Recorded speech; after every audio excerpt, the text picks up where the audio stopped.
Oi gente, tô aqui de volta no YouTube gravando um vídeo novo e dessa vez eu quero falar sobre como fazer boas apresentações. Lá no meu Instagram a galera votou muito forte em cima dessa opção, dentre as que eu dei para o novo vídeo nesse canal, então eu espero que seja super útil para todo mundo, porque para fazer uma boa apresentação, o que você realmente precisa é saber contar uma história, independente se você vai usar slides, PowerPoint ou não. Você precisa saber contar a história, você precisa saber envolver as pessoas, usar argumentos para poder convencê-las de alguma coisa, para poder criar uma noção geral daquilo que você está falando, ou também poder chamá-las para tomar alguma ação, tomar alguma atitude e etc. Muito mais do que mostrar fatos e dados, você precisa compor toda uma argumentação de forma que você consiga, com começo, meio e fim, contar a história completa e fazer com que aquelas pessoas entendam a mensagem que você quer passar. Para isso, é fundamental que você saiba montar o storyline, que é a linha vertebral da sua apresentação. Ou seja, a partir dali você vai derivar o que é necessário para se utilizar de elementos gráficos, imagens e etc. Mas o fio da meada são as mensagens-chave que cada slide ou que cada parte da sua história vai passar para a sua audiência. E aí é super importante que você conheça 4 dimensões da sua audiência.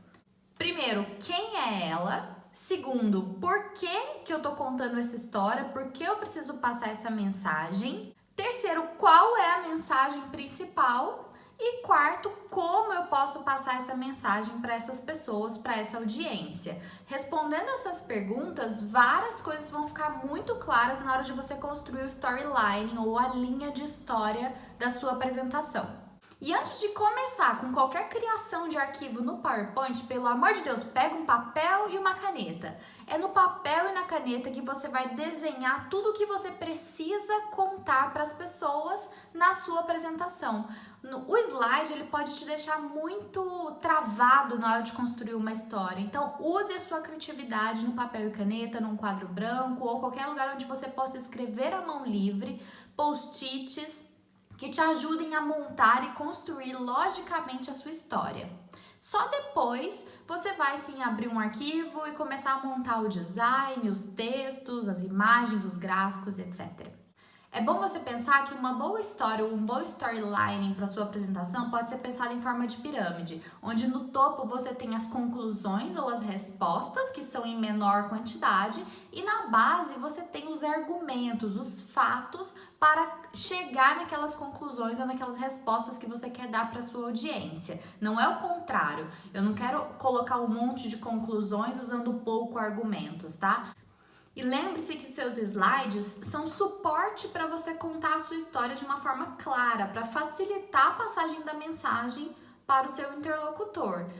É diferente de ter material de documentação, onde você pode se encarregar com texto, coisas detalhadas. Isso pode ficar para uma parte de apêndice, um material extra, uma leitura prévia, ou então uma leitura posterior. Esses slides de documentação mega carregados, que mais poderiam ser traduzidos num arquivo de Word ou num PDF, por exemplo, eles não devem ser utilizados na sua apresentação, ou você vai deixar as pessoas muito confusas e desmotivadas com a mensagem que você quer passar.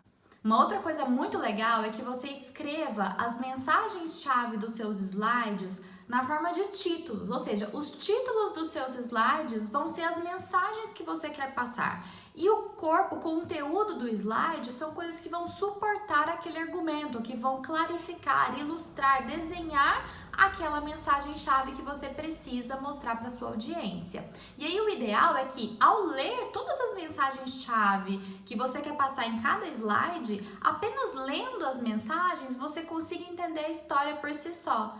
Então você tem que pensar principalmente que essa história tem que ter começo, meio e fim, né? Que toda história, para ter lógica e ser bem compreendida, ela tem que ter começo, meio e fim. Essas histórias, elas têm que ser interconectadas, ou seja, as mensagens-chave têm que conversar de um slide para o outro na sua argumentação. É bacana também você fazer um slide no começo que contém um sumário executivo da sua história, ou seja, no sumário executivo você consegue ver tudo que vai ser desenvolvido ou desenrolado naquela apresentação. E depois, slide por slide, você tem a explicação detalhada de cada parte daquele sumário. Depois que você desenhar toda essa história com as mensagens-chave de cada slide, aí sim você pode pensar o que você quer usar de recursos gráficos ou visuais em cada slide e quais deles precisarão de suporte e argumentação maior através de slides de documentação, que podem ficar como material extra. Para trabalhar numa apresentação, é ideal que você se concentre, se feche num lugar tranquilo, para ter concentração e conseguir construir essa lógica da mensagem que você quer passar. E aí algumas perguntas podem te ajudar a avaliar se a sua história tá boa ou não. A primeira delas é: essa história que eu tô contando responde às perguntas da minha audiência? Essa história, ela suporta a minha argumentação? Eu tenho dados e fatos suficientes para suportar a minha argumentação? E aqui eu tô tendo poder de argumentação para chamar as pessoas para ação ou para convencer as pessoas de que aquela história que eu contei é importante? Se as respostas forem afirmativas, você está num ótimo caminho para ter construído uma excelente apresentação. Bom, e aqui eu nem vou dar muitas dicas de como falar em público, porque eu acho que isso é um assunto à parte. A ideia era realmente contar a história de uma maneira clara. Então eu espero que vocês tenham gostado. Me contem aí como vocês fazem, se é fácil, se é difícil, se você tem alguma outra dica, algum macete que você usa para construir uma boa apresentação, um bom storyline. E até a próxima!